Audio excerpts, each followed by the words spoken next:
Hi, and welcome to Casual Shenanigans Gaming Podcast. I am one of your hosts, Germ Gaming, also known as Jeremiah, and I am joined by...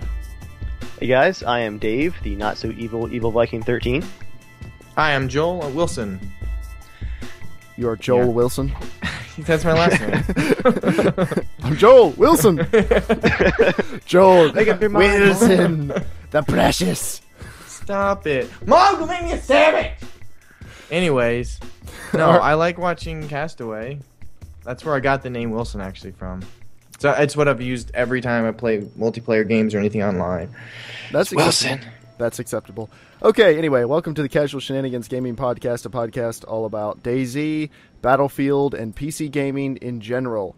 And there's no major new DayZ news this week, although Rocket did tease on Twitter and the Reddit DayZ, the DayZ subreddit, that there will be a major announcement this week. He announced that there will be an announcement, so I guess we should be excited about that. But does anyone know of any other I'm excited. Major news? Dave's got I this. think that's all we've gotten so far, but I tell you what, that tweet was all it took. I am currently F5ing the DayZ subreddit over and over again like a madman, and I may be rocking back and forth. I'm okay though. Well, as usual, I'm not going to actually look up any of this information. I'll just wait till you find out, and then you will tell me. We let Dave do all the work. We just reap the benefits. Yeah, I'm so lazy when it comes to DayZ. Like, I'll ask Dave the dumbest questions, like, "Hey, Dave, how do I change the graphic settings?" Well, I know that because every time one of you plays for the first time in a few weeks, as I'm playing with a few of you, I'm helping one or two of you install everything all over again. Well, it's not our fault. It's glitchy. Yeah, I'm just hoping that when the game actually does finally come out, Dave's like, crap, I literally have no money. He can't play it, so we get to play it for a week beforehand. You're bad people, Joel. You're bad people. I was telling John today that Rocket did confirm that on the launch day of the alpha, whenever that might be, they're actually going to have all the servers set up already. You'll be able to rent a server on day one. And so that, on top of building the alpha itself, getting it onto Steam, getting all the servers set up, the stuff going on behind the scenes right now must be insane. Yeah, I'm just going to wait and see if that actually happens, because if you remember Battlefield's day one, it was everything's up and running. Have fun sitting in the queue for 2 hours. Yeah, I'm pretty sure it's going to be like that for probably the first week. Yeah. So, it's obvious. They don't have the people that's behind Battlefield 3 as well. Definitely that not. Huge amount of money. They don't have that. They have a very small team. This is new territory too. This is the first game using this system on Steam. It's just going to be nuts. I'm sure it's going to be good nuts. It can't really be broken a whole lot worse than the alpha was at first, so I'm sure we'll enjoy it. Oh, snap. Although we'll have plenty of mean things to say about it, too. Yeah. Oh, Daskro says he's all set. Okay. Hey, guys. Hello. Welcome to the Casual Shenanigans Gaming Podcast. We have with us this evening Daskro. What's up? What's up, Daskro? Not a whole lot. Thanks for having me. Thank you, and sorry to drop you in right in the middle of recording, but hey, that is as professional as we get, so welcome. This is how we roll. My name is Jeremiah, and we are joined by Joel as well, and you already know Dave or Evil Viking. I just want to say your photo on Skype looks awesome. You look so legit. Which photo are you referring to? Are you referring to Dave's or Jeremiah's? Definitely Daskro. I only see a question mark. What is everyone else looking at? He's just smiling, grinning at me right now in some sort of suit. That photo is my super serious work photo. I like it. I like it. It looks like a LinkedIn photo. That's what it reminds me of. Well, it is. And the thing is that when the company pays for a photo shoot, you got to take advantage of it because those aren't cheap.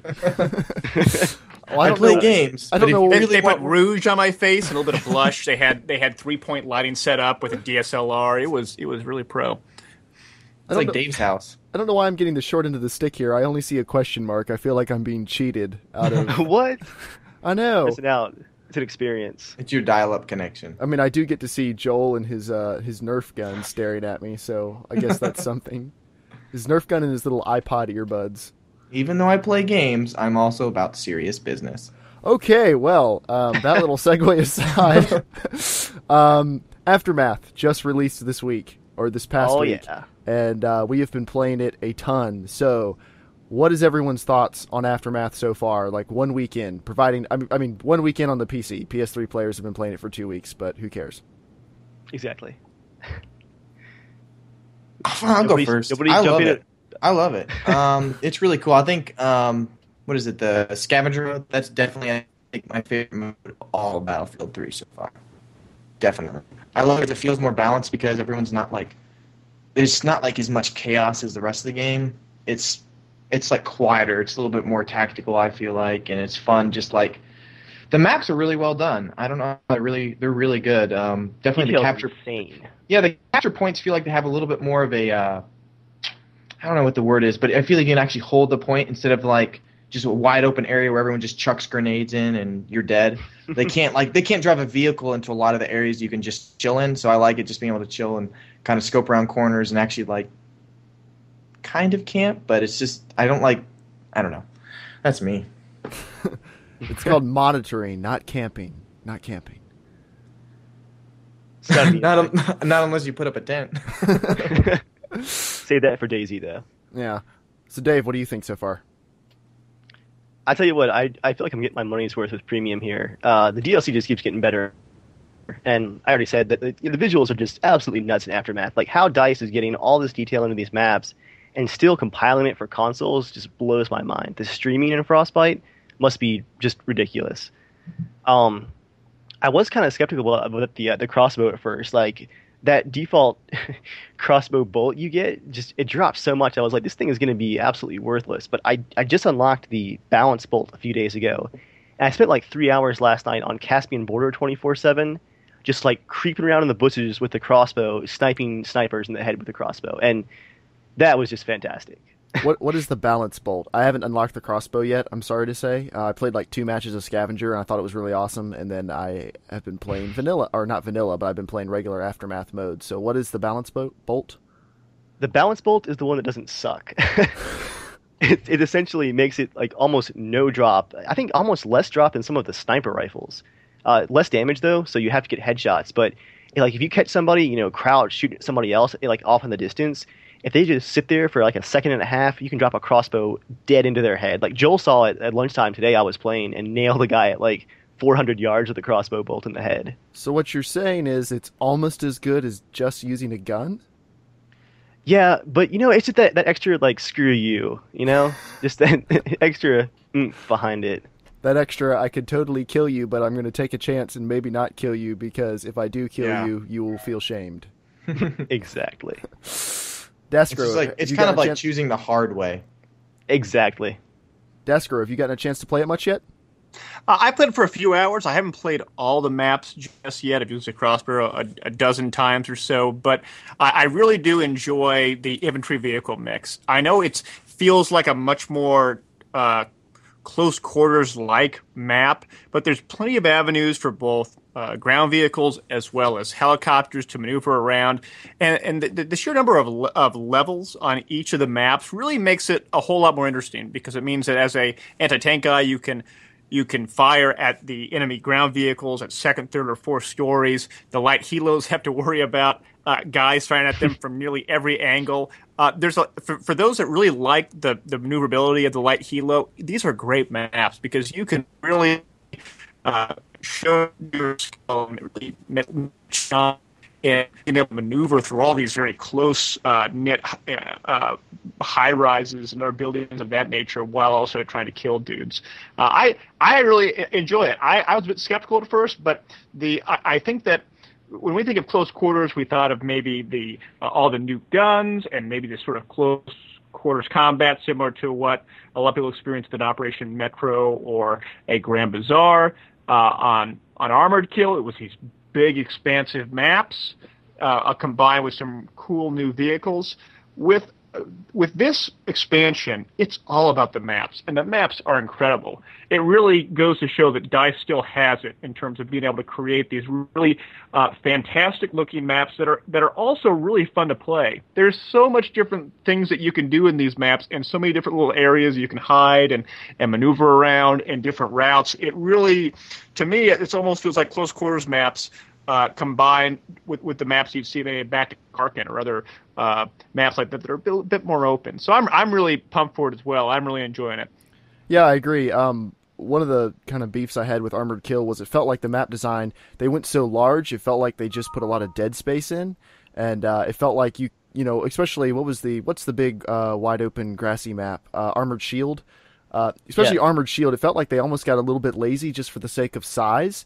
And I really enjoyed the map design in close quarters, and I was a little bit bummed on Armored Kill. I liked everything else about Armored Kill, the new vehicles and everything like that, but I was a little let down by the map design, so I was a little nervous going into Aftermath to see what they were going to do with it, especially since they had been talking about how it was going to be this earthquake-ravaged city and everything like that. But so far, I have to say, I totally agree with you. The level design is so much more vertical, and everything is just packed now. There aren't any big dead open areas. The maps are a little bit smaller, but I think they're an awesome, perfect size, especially with the buildings kind of keep the map sequestered, like parts of the map are divided enough that you don't feel like you're battling people all the way across the map.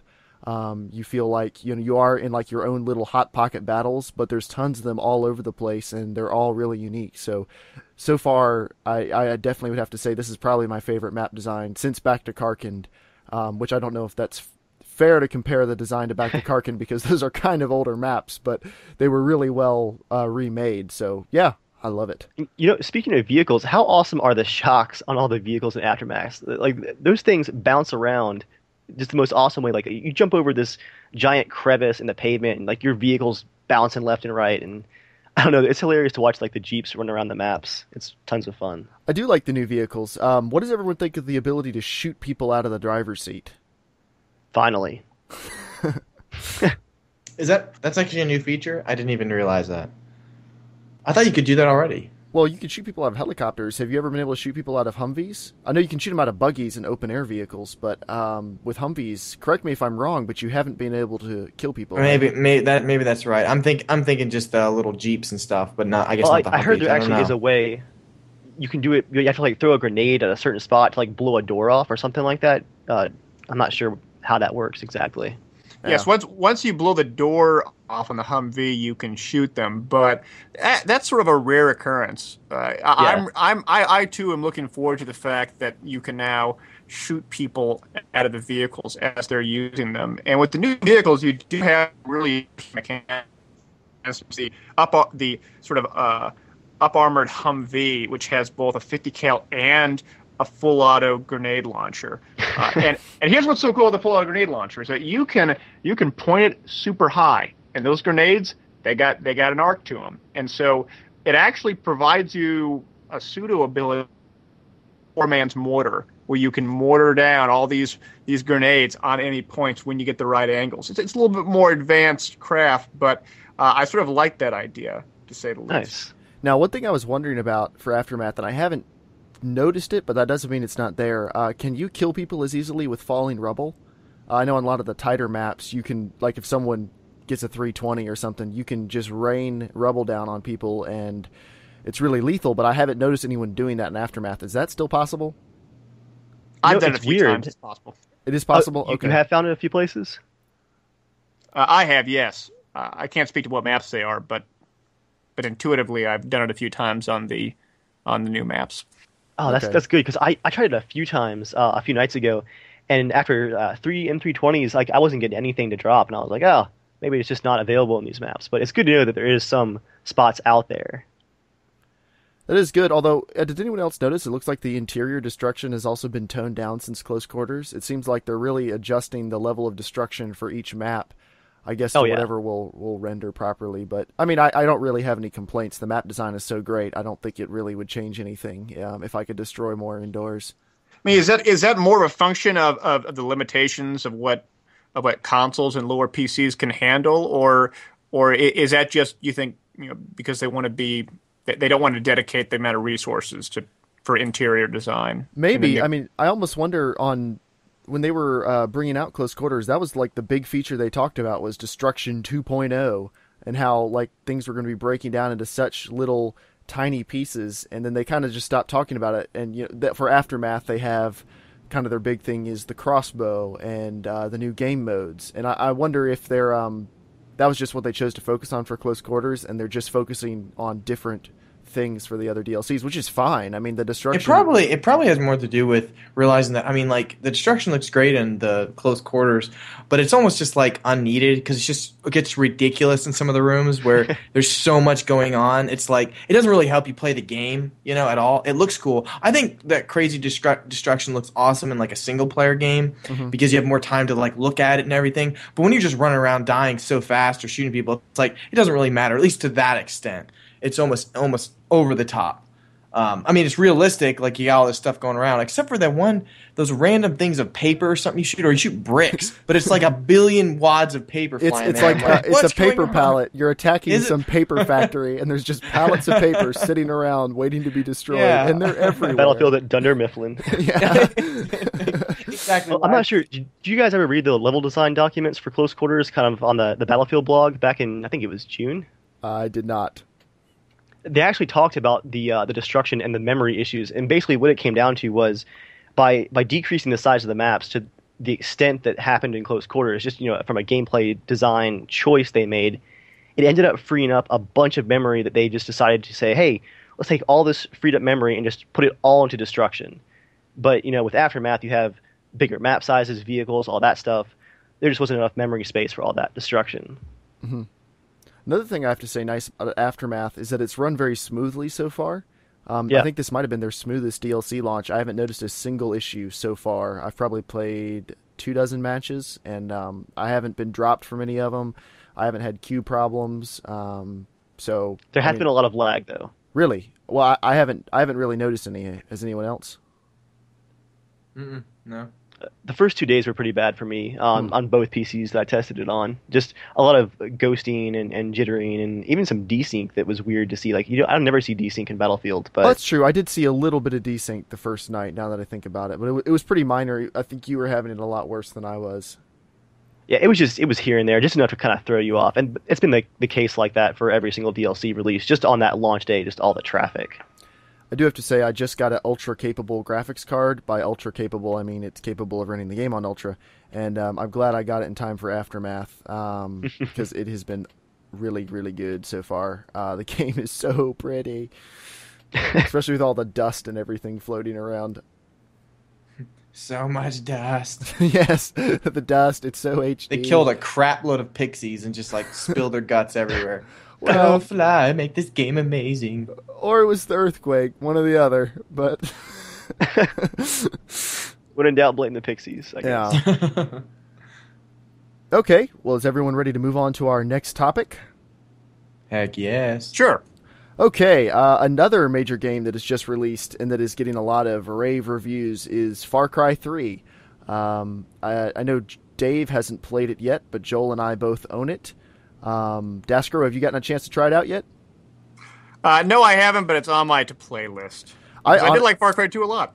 I liked Far Cry 2 as well. Now, were you one of the people who liked everything about Far Cry 2 except for the stupid respawning guard checkpoints and the fact there was almost nothing to do in the world? I most appreciated Far Cry 2 with the gun mechanics. That was the reason why I played it. The RPG elements, they're what they are. Yeah, I played it on my PS3. I'm sad to say because my PC at the time wouldn't have been up to snuff to run it. So yeah, I know. But yeah. Don't boo them, man. Come on. It's all I have. PC fanboy. Oh, shut up. You're probably recording this on a Mac, Joel. I am. The truth comes out. But yeah, I really did like the gun mechanics and the immersion and everything in Far Cry 2. And I have to say, so far, Far Cry 3 is like everything that was good about Far Cry 2 with pretty much none of the aggravation. So far, I've played a couple hours, and I'm having a ton of fun just running around collecting plants and killing more animals so I can build bigger bags to hold things and all kinds of other really hardcore island survival stuff. Joel, what have you been doing? I love the attention to detail. I was telling Dave about it earlier today.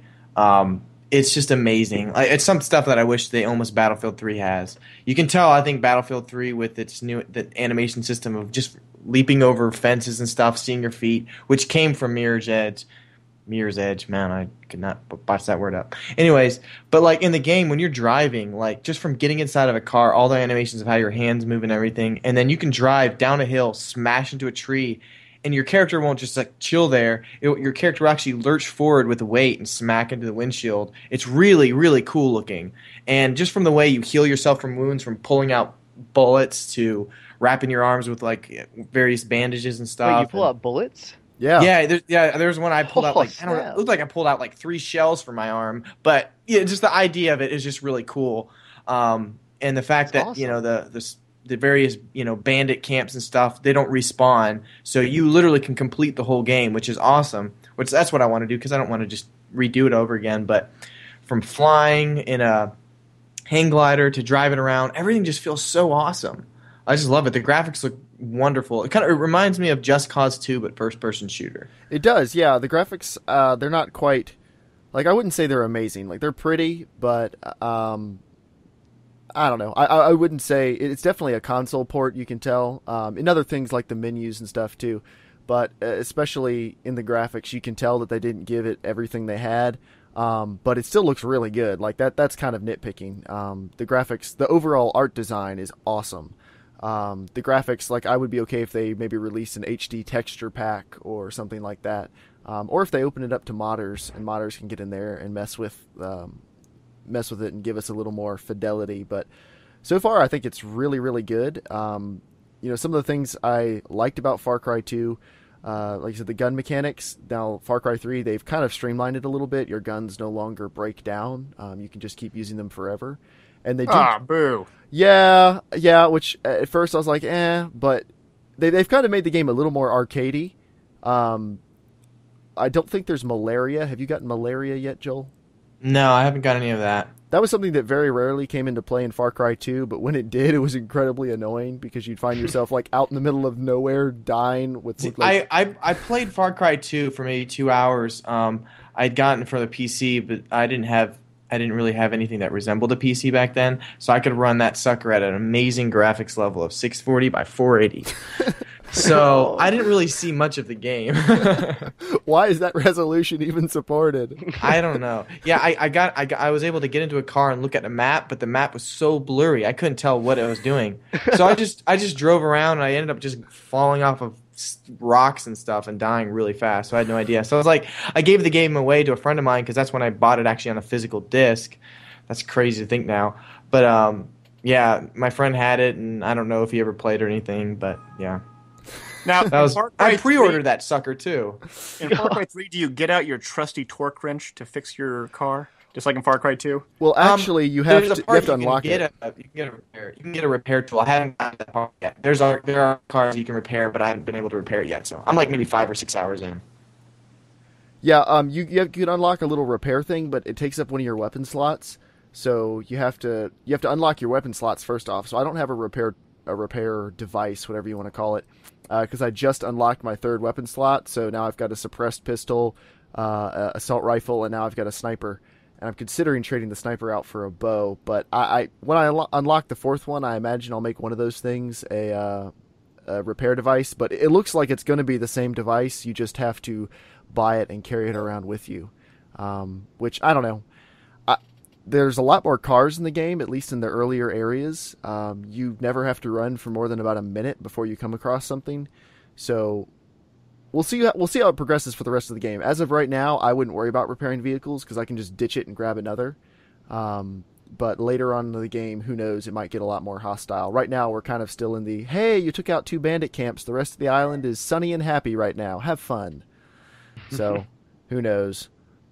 But the vehicles do break down about as quickly. They, like Joel said, every time you drive them into something, you do get banged up a little bit, and the vehicle does get banged up a little bit. So I've only destroyed 3 so far, but that's not driving carefully at all. That's just like driving through the woods, bouncing off trees. I've driven 1 into the water so far. I kind of, in most games, including Battlefield and especially Grand Theft Auto, I kind of have the mentality of drive it till it catches on fire and then just grab the next best thing. I'm not really good with vehicle preservation. I'm not on Joel's level, where he just destroys everything we love. But well, that's because my mom has so much money she can just buy me new stuff. I meant in game. Oh, my bad. We're talking about a game. My bad. No, I do think it's funny. Like the first thing you had to talk about in Far Cry 3 was when you wreck into stuff. It's great. It looks so realistic. But yeah, I would highly recommend you guys try it. Because so far, like I thought Far Cry 2 was a good game. A lot of people didn't. It was kind of polarizing for a lot of people. But I think if you enjoyed Far Cry 2, you will definitely like Far Cry 3. Because so far I'm having a ton of fun doing even the most mundane things, and everything else has been improved. Yeah, because then on Steam it said like Far Cry is Skyrim with guns. Like it literally is. It's amazing. It's just so much fun. Okay, I just thought of a beef I have with Far Cry 3. Since you mentioned Fallout Steam, 3, Skyrim with guns. Fallout 3 was like Oblivion, kind of with guns. Kind of, yeah, but much better. I enjoyed Oblivion more, but we'll talk about that another day. Fool.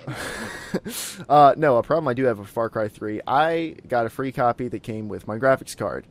So in order to get it, I had to register a Uplay account, which is Ubisoft's. I wouldn't even call it their attempt to copy Steam. It's more like their attempt to copy Origin. It's actually not. I would actually. I think this is what I think it is. Is it's actually just being able to officially connect online to see, hey, you actually officially bought this game, because you can't buy any games through Uplay. It's just strong arm. It's just DRM. kind of like you can get achievements, but it's basically DRM. So, well, but hey, it logs in pretty fast. But if you buy them on the website, you have to then activate them on your Uplay account, which is also kind of dumb. I logged into my account online. I registered my game code. It said, "Great, you own the game." I said, "Great." So I download the Uplay desktop application. I run it. I have the game all installed, and then I log into my account, and it says, "Oh, you don't own this." And I was like, "What?" And I emailed support asking them to help me, and I got a reply back today. Awesome Ubisoft customer support. They said, "Hello, we saw you submitted this request within the last 48 hours. Are you still having the problem? If so, let us know." Oh. But just wrong. I was able to get my code finally activated on my desktop Uplay account, and now it works. But it is kind of dumb. It does. I guess that's true what you're saying, Joel. It is Ubisoft's terrible DRM scheme. They've just figured out a better way to force it on people. Yeah, and I was just telling Dave, I was like, we wouldn't have this crap if there was less people stealing and torrenting stuff like games all the time. They wouldn't feel as the need to have to like lock down everything, because I'm like, people are really losing a lot of sales because it's so easy to do that. But, so for me personally, I like owning stuff. I like being able to own it. And it sucks having to log into these several services, but that's just the way it is now. But I wish they would just do it more like Steam, where Steam seems to be, at least in my experience, they make the experience so good and they have sales so good that you want to do everything through them. And that just depends on the level of their designers, their coders, and the people who are coming up with those ideas. That's true, and I know like Origin and Uplay, they're fairly new, so they could get a lot better. I know Steam wasn't perfect when it first launched, but fighting Steam at least brings something else to the table, you know. Yeah, it's a nice library system. It doesn't get in your face. It's not intrusive. It has good sales. Yeah, of course. Yeah, I mean and it's funny because people like to call Steam DRM, but I'm like, yeah, you still got to do it. But you know what they also do? They keep every single game you've ever purchased like online for you. So unless you want to just hold on to all your CDs in your mom's basement, like stacked up, you know, with all the cardboard stuff, then go ahead. But I'm like, I love being able to have access to my games anywhere. So if I completely destroy my computer like I usually do once a month, I can still re-download them. That's actually something I haven't even checked on recently. Can you even buy a modern game like Far Cry 3? Are there box copies on the PC? Yeah, anywhere? you can. Really? I saw it at Target, yeah. Is it anything more than just like a Steam code? The only thing it does faster is you're able to install the game faster than downloading it on Steam, unless you have, crazy speed. But it just installs it, and then you got to, register the same way everyone else does through Steam or the Uplay. So yeah, I don't think I've checked for a desktop PC game in a store in 3 years. I bought Just Cause 2 from Newegg in a box copy. It was $5 shipped. That's because Dave is cheap. Oh, of course. Not that cheap. That's why I'm not getting Far Cry 3 until Christmas. I know. We will all be done with that game. No, Dave, you just need to find somebody. Maybe ask one of your subscribers if someone just bought a Radeon graphics card that might have come with a free code they may not be using. Like if they already bought the game, who knows? So I anybody, It's worth asking. I'll ask one. Can anyone donate a copy of Far Cry 3 to Dave Lee? Unless it's a pride issue, and then in case we all understand, but then I'll take the extra code. Oh no, I'll take free games.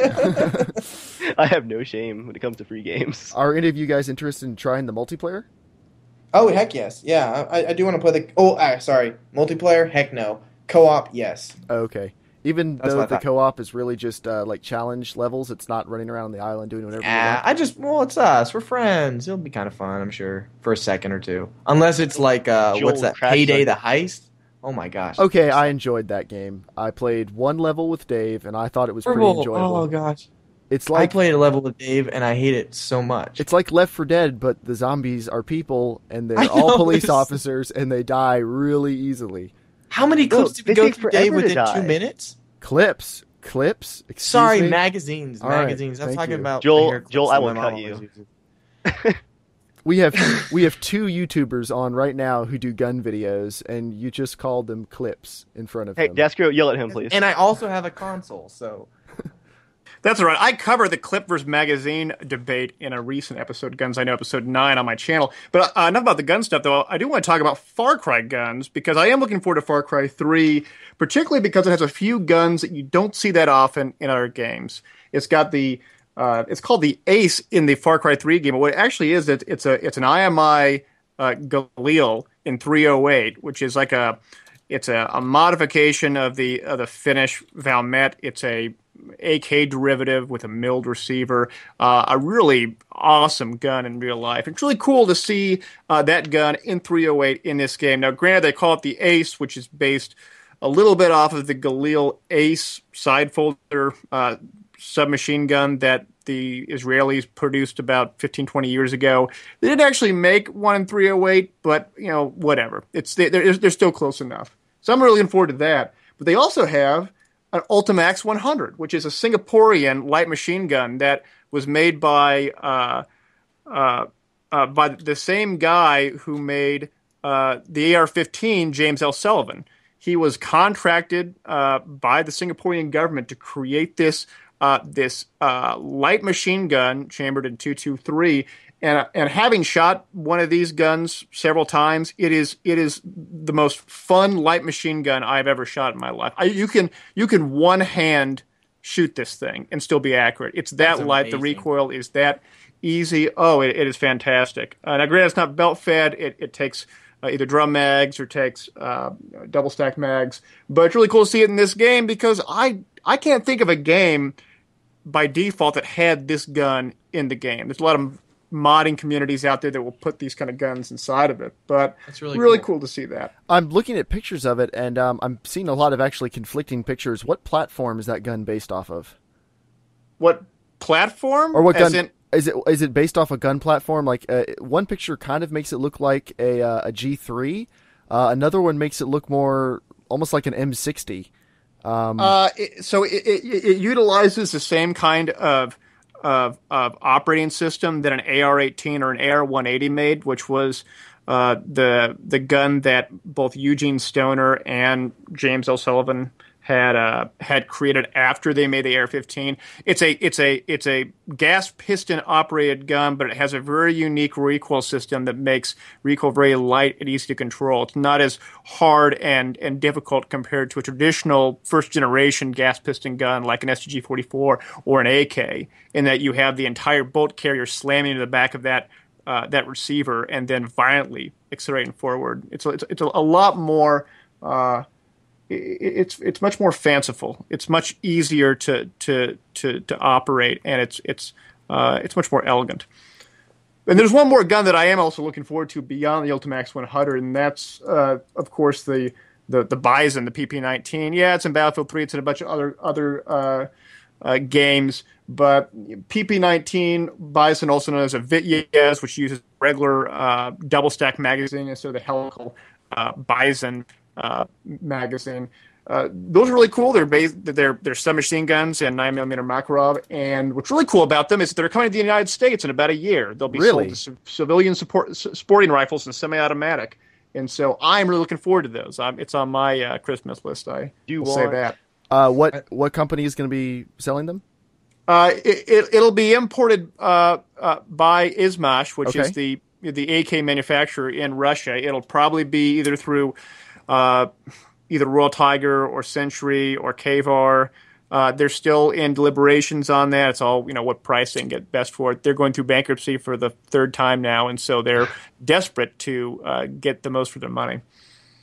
You have any idea on how much that's going to cost, or like a rough general idea? Because it doesn't appear to be, at least, that sophisticated of a gun. It looks a little more like an AK style tool. My guess is if it comes in as a sporting rifle and sold only as a sporting rifle, you're looking at $450 to $500. Oh wow, that's cheaper than I was thinking. Based on what the Segas in 223 and 5.56 or in 5.45 and Semper Super 39 have come in the last few years. It probably won't be as low as it was maybe 4 or 5 years ago when Sega 12s were selling for $300. But converted, to make it look like the gun that we see in game or similar to it, it'll probably be closer to $900 to $1,000, which is pretty typical for it when you look at all the compliant parts you got to put in there and things like that. So overall, I'm going to guess a pretty decent deal. Yeah, I do like the overall design of the gun. I've considered getting an AK on and off for a couple years, and I haven't, just because in the sub $1,000 category, I haven't really found one that I liked that much, unless it was synthetic. And of course, I'm going to get an AK. I want to get real wood. Amen, brother. Just for the look, but. I do really like the look. I have a lot of AKs myself. That's awesome. I probably have close to a dozen, and I'll tell you that I'm really looking forward to this one. And I like both wood and I like synthetic. It's okay to be fake sometimes, but this one's going to be really cool. Now, granted, I don't want to be a boner killer here, but it's not going to come with the 50-round helical magazine. I doubt we'll ever see those in country ever, or at least not within the next 15, 20 years. And so unless there is a company that makes 50-round helical magazines, which could happen because there was a company that years back made the Calypso pistols, Calypso or Calico, something like that. It's a 9mm pistol that has a very similar helical magazine to the Bison, albeit its design's a bit different in terms of how it engages the weapon, but you're probably just going to see double stack stick magazines similar to an MP5 or something around those lines for these sporter guns. And hopefully they'll come in both 9mm Luger as well as 9mm Mac. I'm looking forward to these immensely. Just that'd be a great plinker too. Looking at pictures of it, it actually might be a cool modification if you could get one of the cylinder magazines and hollow out the front, cut it off short so you can still use the double stack regular magazines, and then put a flashlight in the front of it. That could be a really cool way to kind of do like a mod and mount it. That's kind of a neat idea. I like that. Yeah, the one thing that's going to be different about this gun compared to other AKs, it's not going to be a gas blowback system. It's going to be using a straight blowback system, similar to most other open bolt submachine guns. And so there's no system that operates a gas piston. Instead, it's all just that force of that pistol caliber cartridge going off and then forcing that bolt back and forward again. Cool. Okay. Awesomeness. Well, for time, we have to start to move on, but thank you for your encyclopedic knowledge of the weapons in Far Cry 3. I mean, all of us here are gun enthusiasts, but I think you definitely just surpassed us by quite a bit. Although on a side note, I just like AKs a lot. I just like AKs. That's my thing. What'd you say, Dave? I need to finish that sentence quick. What? I was going to say Joel is finally a man because 2 weeks ago he finally shot the 1911 for the first time, finally, and he did pretty well with it. Actually, it was not bad. That was horrible timing, dude. I could have gone in some really strange directions there. Okay, well, now we have a listener question/comment. If you want to be a part of the show, you can write in to casualshenanigans@gmail.com, just like Jake did. Not Jake, just like Roel did. I read the wrong name on the email.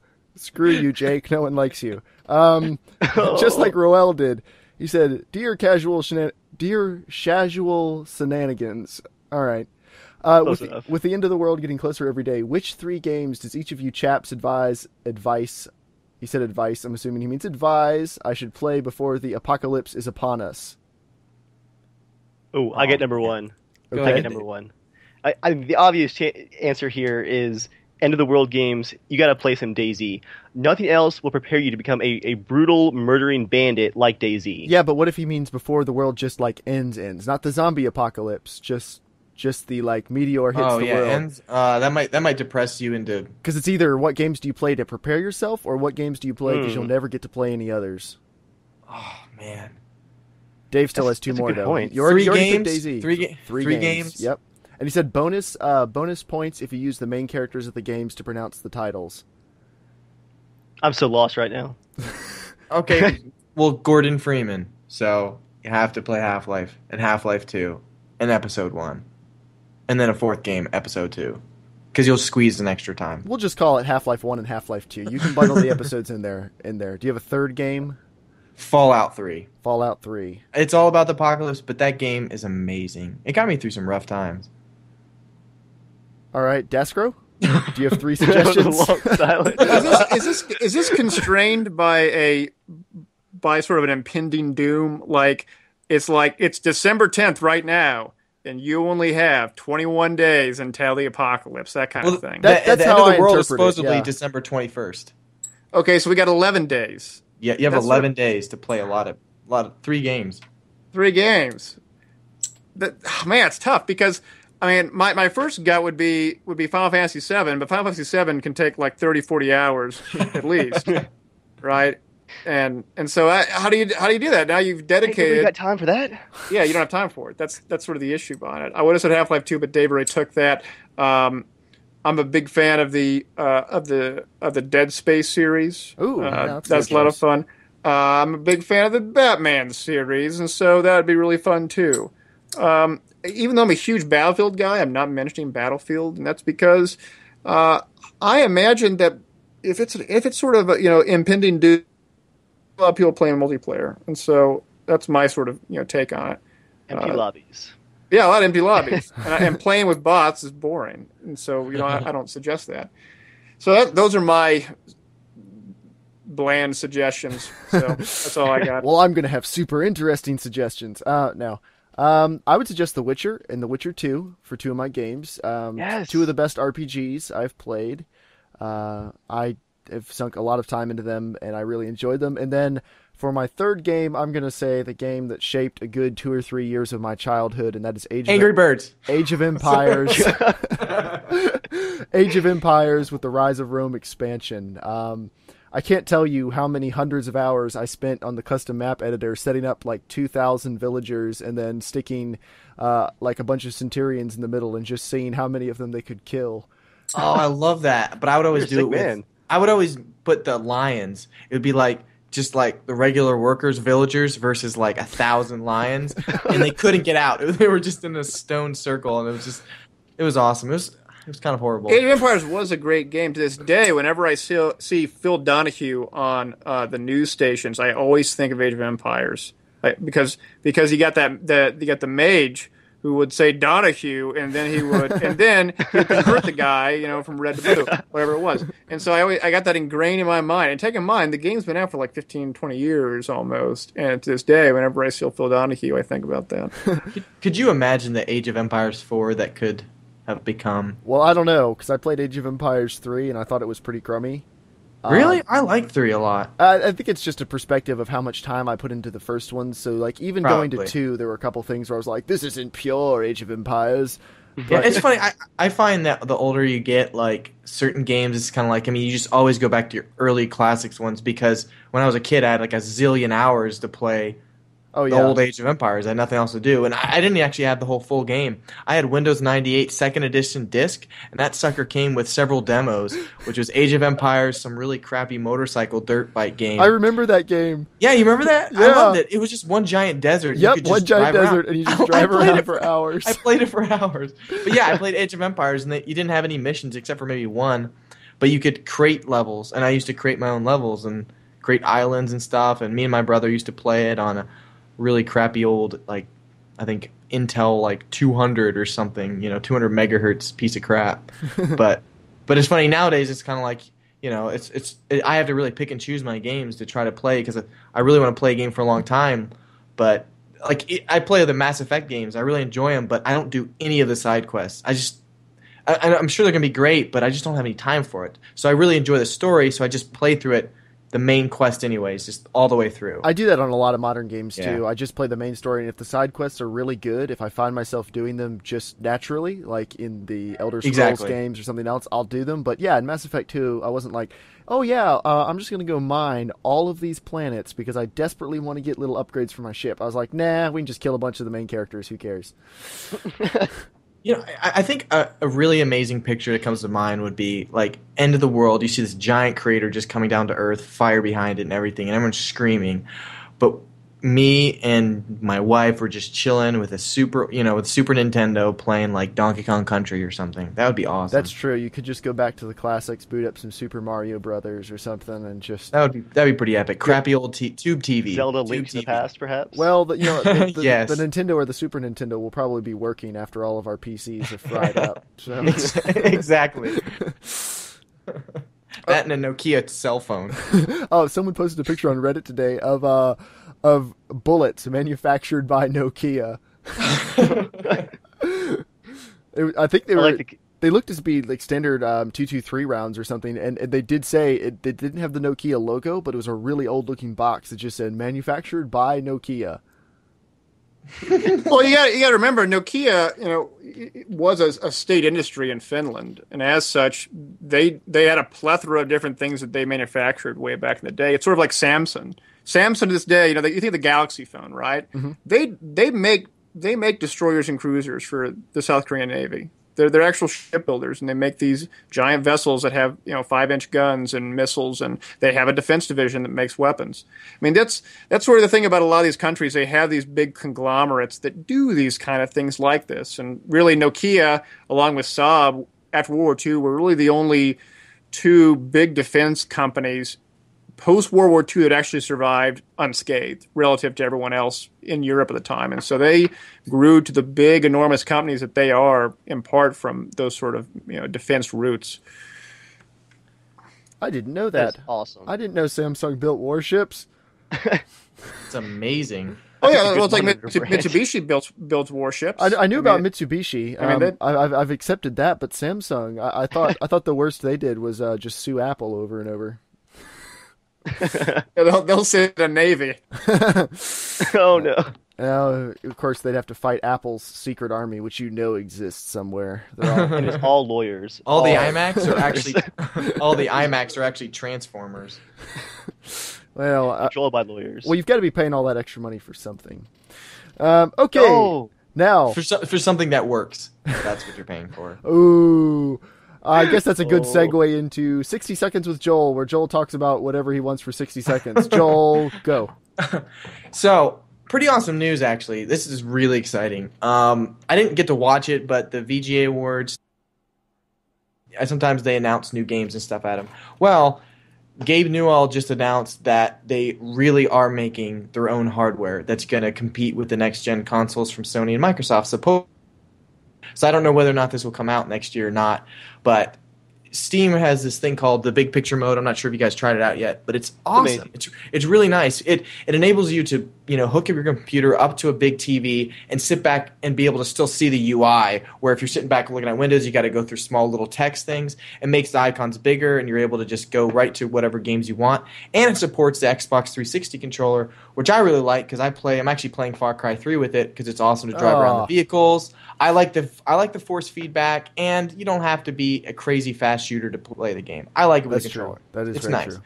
True. But that's exciting because being able to have, just imagine a PC box that's made specifically to play games. You could boot it up into a Steam mode, and you can access all of your games. And then I'm sure because Valve works with PCs, they're going to be able to have some sort of cool upgrade package. It reminds me of the Nintendo 64. If any one of you guys ever had that, they came out with that expansion pack that allowed to play the new Donkey Kong game and the new Zelda game that came out. You had to have this little 64-bit type of expansion. And so it was like, that'd be really cool, especially for people that are on the sidelines of getting a PC, because you have to install lots of drivers, get things to correct, sign with lots of usernames. Where Xbox, you just press a button and you're playing. So I'm really excited about that because I would love to be able to do that, but I don't want to have to bring my computer downstairs to connect it or wire it really far or have to switch my mouse and keyboard all the time. I don't know, that's exciting. I like that. I hope they do that because I installed Windows 8 and then I reinstalled Windows 7 right away.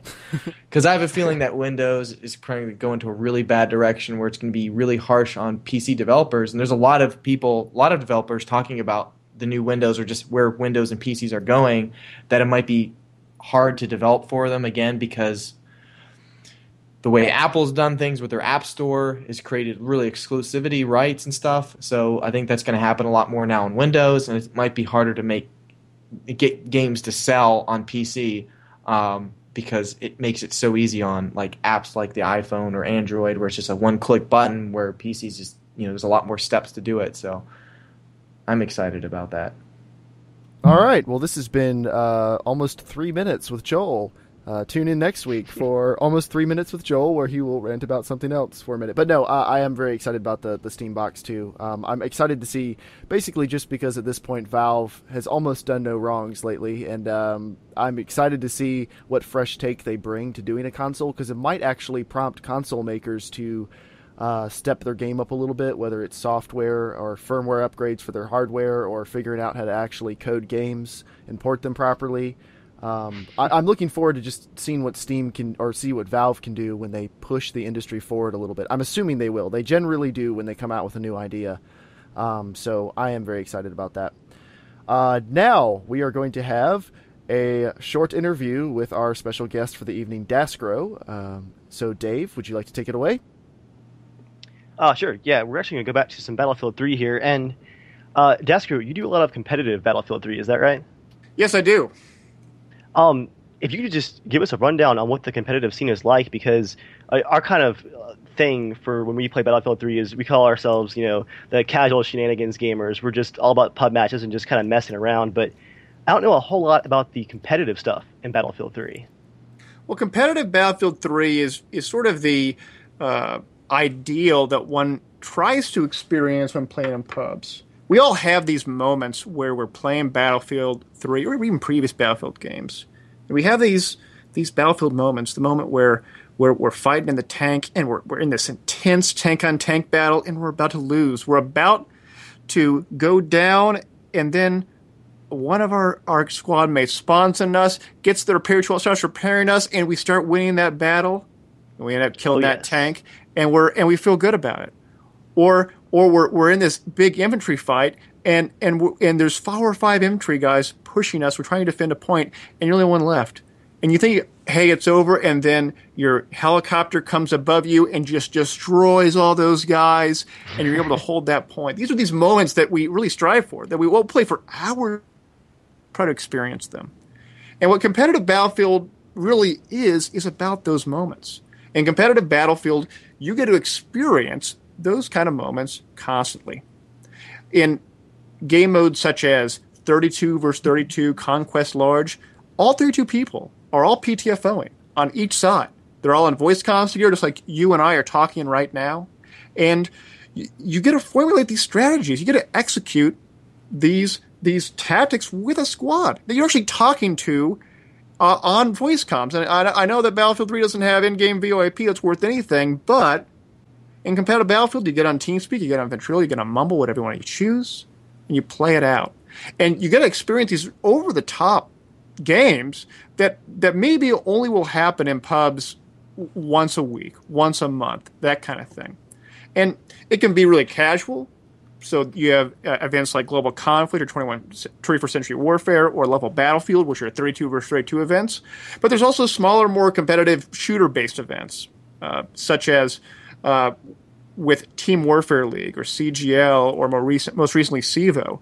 With these leagues, you'll play smaller game modes like 44 Squad Rush or 5v5 Conquest Infantry only. So if you're really into that sort of close quarters, shooter-focused gameplay, that's the game mode for you. And playing those is so much fun because it's about playing with your teammates, learning the maps, trying to accomplish the objectives. And if you like Rush, Squad Rush is a lot of fun because it's a little bit smaller. It's 4v4, and you get a play these maps very similar to Rush, but there's no vehicles, and you just have to play in a squad. It's just you and your teammates versus another group of guys.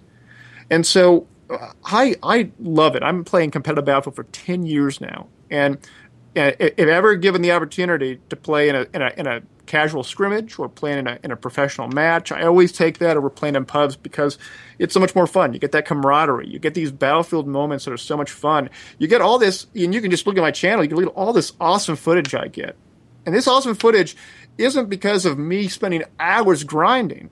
I would say 80% of the time when I play the game, I'm recording it, and out of that, I'm probably posting 50-60% of that footage because so much of it is entertaining. So much of it is fun to play, it's fun to experience, and that's why competitive playing is so fun. You got to have all these great moments.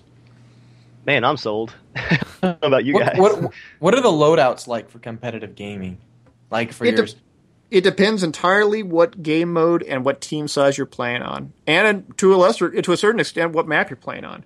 So just earlier this week, yesterday, we had a big 32 match on Death Valley armored kill map, and in this game mode, there's like 7 tanks and TDs and the air vehicles and everything else on it, and so we probably had maybe 14 to 18 of our players going engineers simply because in a vehicle role. However, we still had a bunch of recon guys using the MAVs. And if you've ever played a dedicated recon role in a pub, and you've played against another recon guy, other than sniping each other back and forth, it's also MAV wars. Because MAVs are such good assets to have up in the air because they can not only short circuit enemy MAVs, but they can short circuit SOFLAMs. And in competitive play, we use SOFLAMs, and we're like, oh, those are SOFLAM, who cares? But in competitive play, people are actually using javelins with SOFLAMs and doing that double damage. And it's a huge deal. Sounds like a dream. It really is. because as a vehicle guy, I always have to run smoke. Because if I don't run smoke, I'm going to get killed super fast by all those javelins. Man. Because people are going to be playing together knowing that, hey, there are 7 TDs and tanks on the enemy team. We got to go javelins. We got to go RPGs. We got to go SOFLAMs. And likewise, even on some maps like Sane Crossing, another map that I played yesterday as well, I went mortar. And I know everyone's like, well, Daskro, mortar's terrible in pubs. But in Sane Crossing and competitive play, mortar is freaking awesome because with tank crews, 1 tank on each side, you got 1 tanker who's driving the tank around. You got a guy gunning. You got a guy in the CITV. But you have 4 or 5 guys constantly repairing that tank to keep it up. Because it's such an important asset. And what's the best way to kill all those repair guys behind that tank? To mortar them. And so, and what's a better way to make sure that tank doesn't kill your dudes? You smoke him right in the front of him, right in his face, so he can't see anything. and that's the kind of thing where all these sort of elements that are sort of disregarded in regular pub matches become a whole lot more viable. And that's what makes it so fun about it, is that if you're not a great shot, but you want a mortar, then you can go that mortar. And you know what is so interesting about the mortar play is that it's mortar versus counter mortar. You got to put your mortar down and get 1 or 2 shots and then pick it up and move elsewhere. Because if you stay in that same position, you're going to be spot on that mini map, and then that other guy on the other team with a mortar is going to mortar you, and then you die. And so there's all this very fast-paced dynamics, all changing place, and all these classes that normally aren't as viable become a whole lot more viable. It becomes a whole lot more accessible for people who may not be best shots, but want to still contribute to the team, still want to communicate well, and still want to have fun. That sounds amazing. That's what we need to do, Dave. Because our games seem to be doing the wrong thing here. I seem to join a game with Dave. Dave's amazing at jets. I usually die on the ground running around. I do really well in like close quarter battle stuff. I'm a little bit faster with Twitch kind of stuff. I enjoy that. I like getting in the action and just destroying people. But I used to play Day of Defeat back in the day, the Half-Life Source one, the second version that came out. And I used to play with a friend of mine. We had a huge team, and I remember some of the best moments was we ended up playing a clan game against an entire German team, playing as the Germans in Day of Defeat, and we're all like these lackey Americans. It was but it was scary because you'd get into the voice chat with them, they're like, and I was like, holy crap. It was like really terrifying, but it was awesome because we knew all the guys, and so we were able to actually say, hey, dude, you 3 cover this side, we are going to flank over here. But when I joined just an average Battlefield 3 game, it's like you got 40 other people that don't know who you are and really could give a rip, and they don't want you to drive their vehicles. Or so when we all play as a clan, the Shenanigans Gaming people, we have a lot of fun because we all stay in a squad, so we kind of work together. But it'd be awesome to have like 16 people that we know are friends and play it. That would be awesome. That sounds great. And I'll tell you, anyone can join these kind of events I'm talking about. You don't need to be some pro player. For events like Global Conflict or 21st Century Warfare or Level Battlefield, or even the Reddit team that I run, which is a 70-man team that I run with a few other guys, you sign up on their websites, and then it says, okay, you signed up, show up at noon on Saturday. Straight, you can play for as little or as much as you want. Just get in the Teamspeak server, and we'll assign you. And if you're really into, let's say, more regimented stuff, like you're a private, you got to report up to your sergeant, and your sergeant reports up to the captain reports up to the general. There are Global Conflict is a league for you there, because it's all about giving orders and listening to orders. And I'm the captain, but I got to listen to the general, because the general's going to tell me where to go. And when I do, I'm going to tell my squad to go this way. So push the B flank, or everyone go engineer and take out the enemy vehicle, or whatever it may be. And that's a lot of fun. It really is, because if you want that kind of direction, it's a lot of fun, because you can really get into the immersion of it, because you hear the general say, I'm General so and so, and we're going to take out this map, and so and so forth, and it's very cool. There's a lot of game modes like that on the larger end. Like I mentioned, there's smaller things, like if you're into more 5v5 or 4v4 stuff, you can go to gamerspearl.com, which is more of a scrim finder, or ESL, which is fantastic for you Europeans. You go to esl.eu. It's like a ladder system that's integrated into Battlelog, and so you search for a game, and it pairs you with 4 other dudes based on your skill set, and you fight other dudes in a quick 10-minute round, 5v5, and it tracks your wins and losses, and it's integrated into Battlelog, and so it automatically joins the game for you, and you can ready up in the game by going into your in-game menu and clicking ready up. It's really, really slick. There's a lot of options out there, and I suggest anyone to check all these things out, because it changes your experience of Battlefield completely. All right, I will post some links in the podcast description to some of these different ones. I've got Gamers Pearl, Global Conflict, ESL.eu, and the Reddit BF3 team. So yeah, I encourage you guys to go check them out. And actually, I think I probably will check out some of these too, because you're just talking about them for 10 minutes has pretty much sold me. And I can't imagine what we couldn't accomplish if me, Dave, Joel, and say Yako are all in one squad. The depths to which we can't sink are just limitless. I would love to go. Ships and helicopters will sink to the ground. Yeah, I would love to get my butt handed to me on one of these servers. But yeah, thank you very much for telling us about it. Like, I've had no experience in the truly competitive BF3 scene, so that is awesome, and I highly encourage anyone listening to check it out.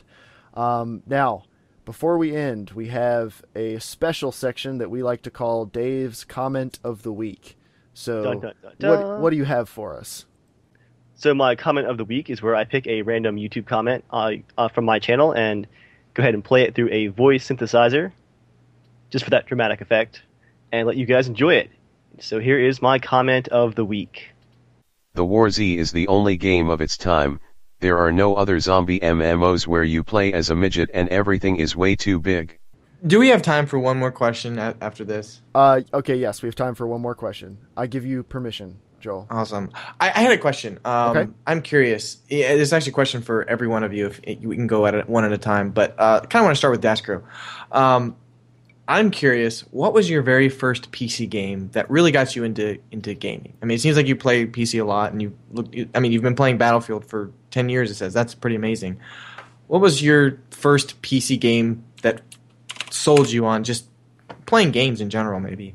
The first game that sold me on PC was MechWarrior 2, which came out in like 95, 94, something like that. The MechWarrior series really got me super interested. And then after that, it was Might and Magic 4, Might and Magic 3. That one was fantastic. And then played all those for a long time, did Quake, but then got into Half-Life, and Half-Life just took off from there. I mean, it's really the MechWarrior series was really the first ones for me. Cool. That's awesome. What about you, Dave? This is kind of random, but actually SimCity 2000. Oh, that was a great game. Yeah, I was hooked on that game, and that's I think respectable. Did you realize they made a SimCity with like animal farms or like bee hives and ant farms or something like that? They went all out there, but yeah, sorry, continue. Yeah, I was just gonna say, SimCity 2000. I spent so many hours in that game, and doing like custom tile stuff and modding it, and I really wonder if like that's where I got my first hook into like level design and environment art, like just building all those massive cities and pouring all those ridiculous hours. It was good fun. That's awesome. What about you, Jeremiah? I'm trying to remember which one I played first, but my first two I know were Myst and Star Wars Rebel Assault. Star Wars Rebel Assault, I never got past the tutorial level because I was pretty Oh my young. gosh, I love that game. I was playing with a joystick and I had this problem about where I kept crashing into the sand dunes going through Beggar's Canyon. But then a friend of mine showed me cheat codes that let you warp to the Star Destroyer level, and I did that and then just played that. I think I only played the Star Destroyer level after I learned the cheat code. But then Myst, me and my dad played Myst together, I don't know, probably over the course of 2 years. So that definitely got me interested in adventure gaming. And then after that, I think the next big game I got into on the PC was probably Age of Empires. I was a big fan of the Need for Speed series on the PC. I didn't own a console until the early 2000s, but I played all the Need for Speeds, but then I think Age of Empires was probably the next big one. At that point, I knew, like, okay, this is special, and I'm going to be doing this for a very long time. That's awesome.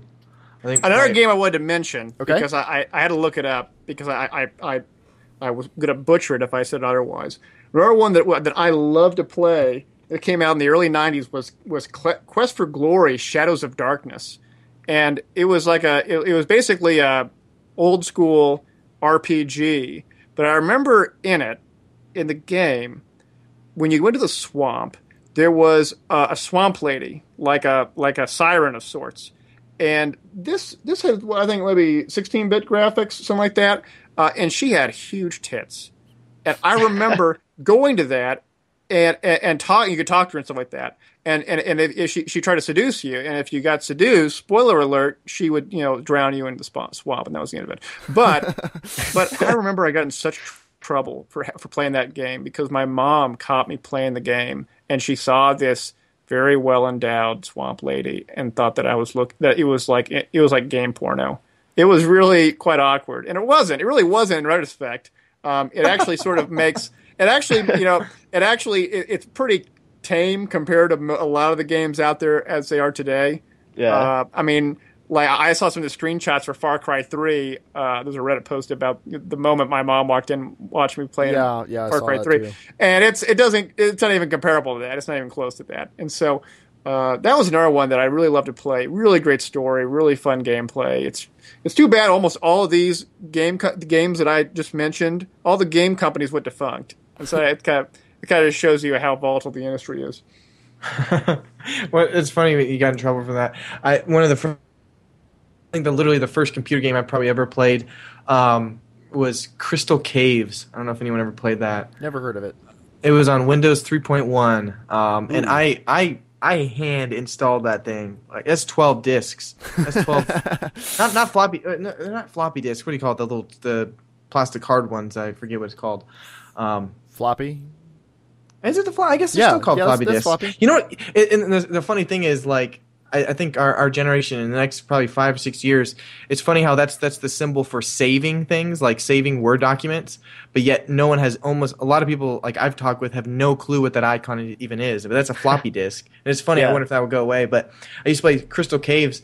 But then the game that I always get in trouble for, a friend of mine had a laptop. I would go over to his house. We weren't allowed to go over his house because their parents smoked a lot, and my mom was scared we were going to get cancer from going over there. But we would sneak over anyways, and we would play Doom on his laptop. And we were so hardcore about playing this resolution, and it was just I remember my mind was being blown. But we would actually share the keyboard, so I would get to use the W key to go forward and to move around.